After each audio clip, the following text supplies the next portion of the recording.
I'm Jill Lepore. I'm the David Woods Kemper 41 Professor of American History at Harvard and a Professor of Law at the Law School. Some years ago, I wrote a book called These Truths, A History of the United States, and a lot of readers who wrote to me who really enjoyed it said they were really grateful for all the stuff about the Constitution that was in it. They didn't know anything about the Constitution. The history department's kind of stopped teaching constitutional history. It's really in law schools now.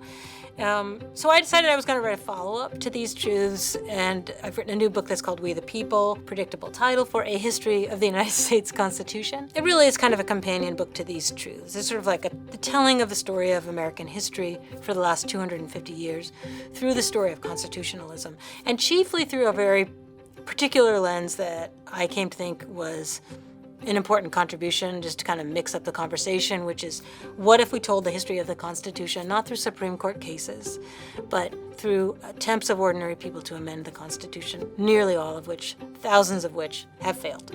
You know, there have been a lot of efforts to make Constitution Day a federal holiday over the years. I do think, though, that we are at the edge of an occasion to really think about the Constitution. That is the 250th anniversary of the country in 2026, which we all think, okay, well, we're celebrating the 250th anniversary of the Declaration of Independence in July of 2026, but we are also celebrating the first state constitutions in January of 2026. So we are at a moment in American history of great political peril, roiling constitutional agitation and contestation.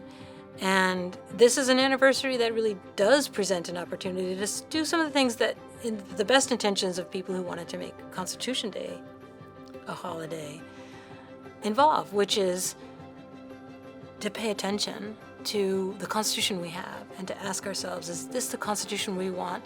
And if it's not, isn't it up to us to decide to make it so?